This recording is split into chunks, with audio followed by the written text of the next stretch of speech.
Untuk teman-teman yang sedang mendengar novel ini, terima kasih sudah menyempatkan waktunya. Kali ini kita akan meneruskan novel yang berjudul My Greget Husband. Bab 22 Light Imperial Jade. Yogi Chen berpikir sejenak, lalu berkata, sebenarnya, kualitas giok ditentukan oleh kadar airnya. Seperti gelang giok ini, sejenis Light Imperial Jade, dan tingkatan transparannya juga lumayan. Tidak salah, kata sahabatku. Ini adalah giok Light Imperial. Marcella Su menganggukkan kepalanya, dan dengan heran menatapnya. Tidak disangka kamu benar-benar memiliki pengetahuan di bidang ini. Dari jauh melihatnya saja kamu bisa tahu. Hehehe, Yogi Chen tidak menjawab, dan berkata, partikel giok Light Imperial Jade sangatlah halus. Karenanya sangat sulit untuk melihat partikelnya. Light Imperial Jade yang bermutu tinggi tidak akan terlihat setengah transparan kalau terkena cahaya. Tapi, gelang yang kamu berikan kepada nenek tidak mencapai kualitas ini. Hanya termasuk dalam kelas menengah. Yogi Chen menjelaskannya sangat profesional. Seperti seorang ahli yang bekerja selama bertahun-tahun. Tapi, bagi pria di depannya ini hanyalah seorang menantu yang tidak berguna. Bagaimana mungkin dia mengetahui pengetahuan seperti ini? Hal ini membuat Marcella semakin merasa penasaran. Pada saat ini, seorang pemuda berusia 20-an berdiri dan membungkuk memberi hormat kepada nenek keluarga Su. Nenek Su, ini hadiahku. Tolong diterima. Lelaki muda ini adalah cucu pertama keluarga Yu. Fernando Yu. Dia adalah pemimpin dari keluarga Yu. Ketika kotak itu dibuka, seluruh tamu yang ada terpana. Dalam kotak itu tidak ada barang antik atau perhiasan. Hanya ada selembar cek. 1.949.801 RMB. Ini, nominal ini sesuai dengan hari lahir dari nenek keluarga Su. Tahun 1949. Bulan Agustus. Tanggal 1. Hadiah ini sangatlah menyentuh hati. Meskipun hadiah seperti ini sangat umum. Tapi sesuatu seperti uang, siapa yang akan menolaknya? Nenek, aku mencintai Marcella Su. Semoga nenek bisa merestui hubunganku dengan Marcella. Baru selesai Fernando Yu bicara. Semua orang menatap Marcella Su. Tapi saat itu, Marcella Su tidak memperhatikan apa yang dikatakan oleh Fernando Yu. Dia sedang asik mengobrol dengan Yogi Chen.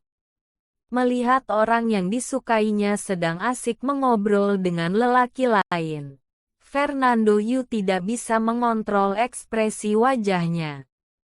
Kalau dia dengan orang lain mengobrol tidak masalah. Tapi, dia mengobrol dengan sampah ini sangat bahagia. Dan membuat Fernando Yu tidak bisa menahannya. Marcella Su, kenapa kamu dengan sampah ini mengobrol sebahagia itu? Fernando Yu berjalan maju. Lalu dengan suara keras menunjuk Yogi Chen. Aku peringatkan. Menjauhlah dari Marcella Su. Yogi Chen mengangkat bahunya. Dan tidak mengatakan apapun. Marcella Su yang duduk di samping berdiri. Berkata kepada nenek keluarga Su, Nenek, masalah keluarga ini terlalu terburu-buru. Aku masih perlu waktu untuk mempertimbangkannya. Di depan banyak orang seperti ini, Marcella Su merasa sungkan untuk menolaknya terang-terangan. Meskipun Fernando Yu ini cukup pintar, tapi toleransinya sangat kecil. Dan juga dia sangat perhitungan. Benar-benar bukan tipenya.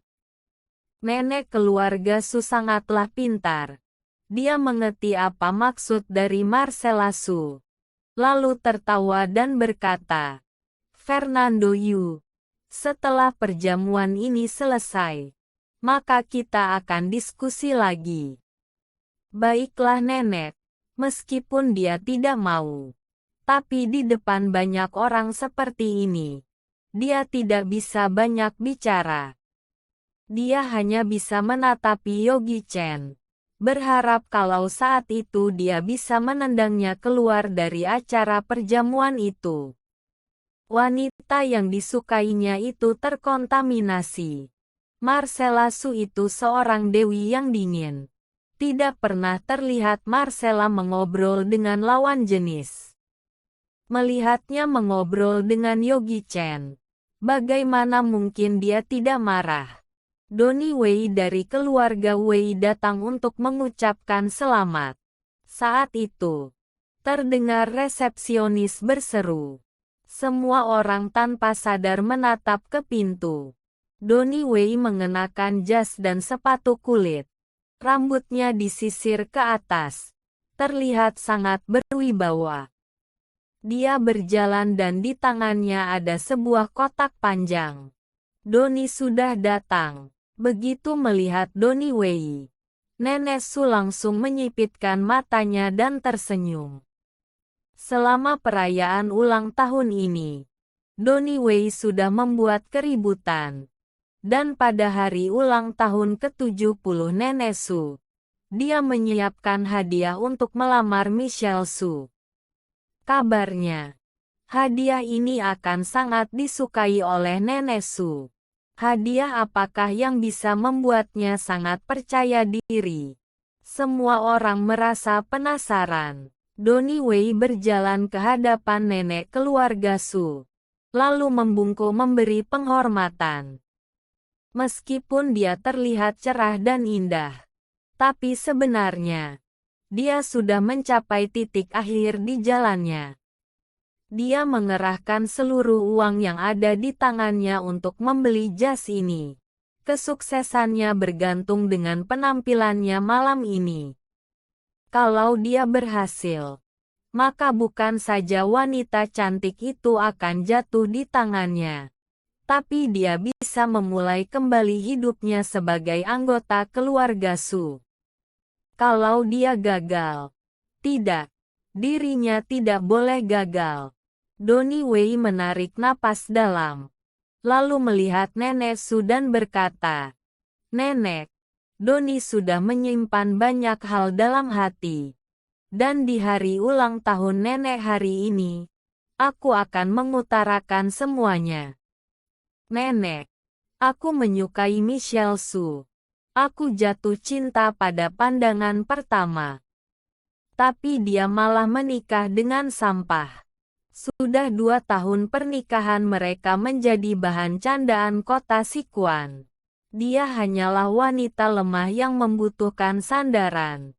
Dia sudah cukup menderita. Melihatnya menderita, aku sangat sedih. Aku berharap aku bisa menggantikannya menanggung semua ini.